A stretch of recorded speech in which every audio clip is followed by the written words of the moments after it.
peak confidence at any point this season tonight. Start on a reverse. Alante Brown around the edge, and he slithers through for three as he goes airborne. You have to stay on schedule, and you cannot hold the ball long.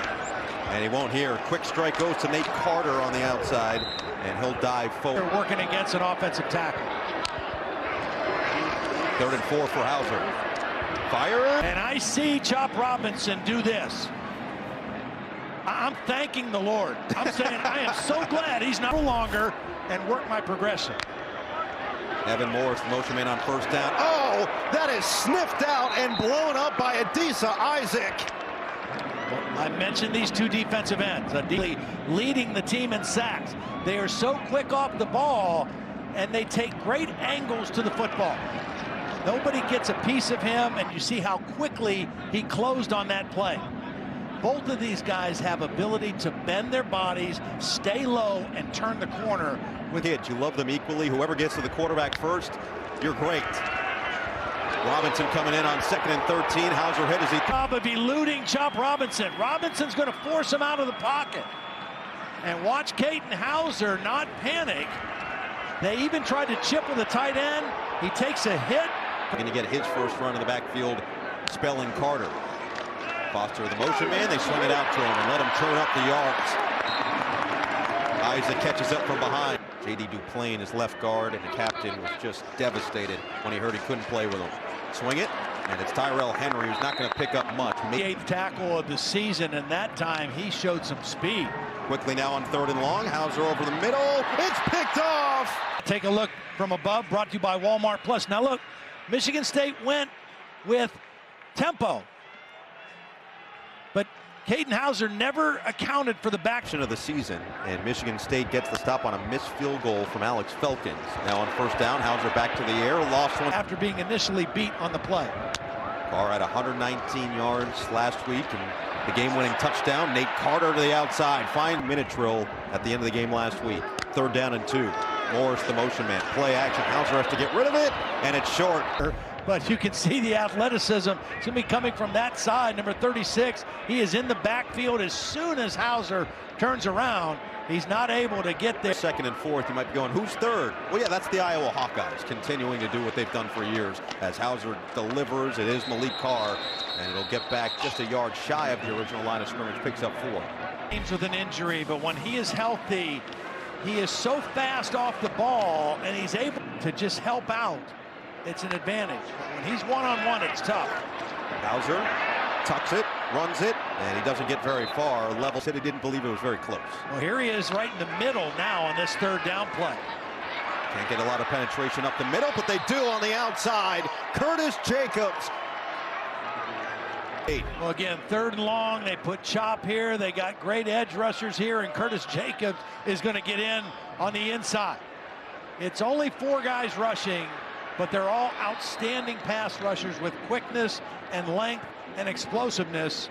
And if you're 3rd and 10 here in the 1st half. Meanwhile, it's been back-to-back 3 and outs for Michigan State, and this is a much better start to this drive. And staying on his feet. To not hurt themselves and stay on schedule. Right back to Nate Carter. Big hole. Carter into the secondary. Since Jaron Mangum has joined the backfield and is able to kind of give a little rest and relief to Nate Carter. Nate Carter looks... J.D. Duplain, who has started 42 consecutive games at left guard, is now at center with the injured Nick Samac out. As Hauser just had State playing without Jerron Glover and Trey Mosley, one of their captains, at wide receiver. Chop Robinson is so quick. Now this is the time they've got Robinson and Abdul Carter as inside rushers. Hauser perfectly delivers, come out at night to 29 yards. Well, he had the game-winning touchdown a week ago in Bloomington, Indiana on a similar play. Touchdowns including that game winner. This one, the 29-yard reception, sets up 1st and 10. And this is going to be difficult. Alante Brown just to get rid of it, and not only that. They knew to expect trick plays. Alante Brown's going to come around here, and Penn State's got pressure in the backfield. And he doesn't want to take a sack, but only the quarterback if he gets. In 24, now just outside of field goal range as well. Play action, set up the screen for Malik Carr, and this time they wrap him up. continue to move backward. Kobe King goes down low to get the big man down. Back here in Detroit, it is hard against this team when they know you're going to pass. The speed off the edge of Robinson and Issac, and then the quick reaction by Kobe King. They get the ball to Malik, nowhere to go, and they're behind the chains here, 3rd and long. Run it on 3rd and 28, see if they can get some of it back, and not a whole lot. They're going to get to the 41. Adissa has improved every year at the collegiate level, transfer from Maryland. Hand it off, Jaron Mangum, see if you can get a chunk. You won't. Adissa, Issac. State, they'll keep their 2 timeouts. And we'll get the football to start the 3rd quarter. Hauser in trouble, and Hauser gets hit hard. Chop Robinson got nicked up a little bit at the very end of the 1st half. He's going to start on the sideline, and a handoff on 1st down is not going a whole lot for Jaron. Morris, the motion man on 2nd and 9. Hauser. Oh, Abdul Carter. Yeah, I mean, he just kind of gets lost in here. He's going to get hung up and then make another move around the side. Mangum is releasing, probably should have stayed in to help block there. I don't think he saw Abdul Carter, and he left the blocking scheme, and Abdul Carter shows you what kind of pass rusher he is. Wearing that number 11, just like Micah Parsons. How about you celebrate him the same way? Meanwhile, Chop Robinson back in the ball game on a 3rd and 18. Deep drop for Hauser. In trouble already. Hauser, that one was knocked down, and then knocked down again, but was it a fumble? They're going to rule play. I mean, this Penn State defense in situations like this, they're like sharks smelling blood in water. Illegal touching of a pass, offense number 67. 5-yard penalty. Lost it down from the previous spot. It's 4th down. Hakeem Beamon was the guy who got pressure, and Duplain, timeout on the field for he an was trying to player. just knock the ball down to make sure it did. 10 expands. There's no more East and West division. They don't have to play Ohio State and Michigan every year. Another complete side. He has been very solid. And he applies pressure to the quarterback. 4 sacks, 5 tackles for losses this year coming in. And there's a 1st down run from Nate Carter. Because when they've tried to throw the football, there's been tremendous pressure. Nate Carter does a nice job, little inside zone run, patient, waiting for something to open up. Get pressure. Carter with the longest run of the day, 12 yards on that one, sets up 1st down and 10. This year he's had another incredibly productive season. Wearing that number 11, there's a bad snap over the head of Hauser, and he's just going to go down and get it. That is a massive loss all the way back to the 20-yard, down to 5. Carter is the running back. And they will go conservative with Carter, who will wiggle his way and slither across the 25. Fowler on the sideline was up to 271 yards. Play clock down to 2. Hauser gets it off, hands it off for Mangum, and he'll just put the head down and find 1 yard. Another good look at O'Brien on the sideline. They're going to try to go quick here. They just haven't found consistency. A couple of chunk gains and some contact. Single-handedly tries to will his team to victory. And man, can he produce when he's in rhythm. Robinson with great pressure. Hauser just had to float it up and in triple cover. And Robinson again forces this incompletion. Well, again, when it's 3rd and definite passing situations, it's no contest. That's a backup tackle. That's Ethan Boyd now, number 70. 53 seconds remaining in this 3rd quarter. Peyton Hauser stays in there, and the 1st down handoff is going nowhere. Back to the line of scrimmage. And the coaches feel that and feel like he's improved. He's gotten calmer, under control. He felt the pressure there. Oh, what a catch by Nate Carter to bring it in. To start this 4th quarter for Michigan State.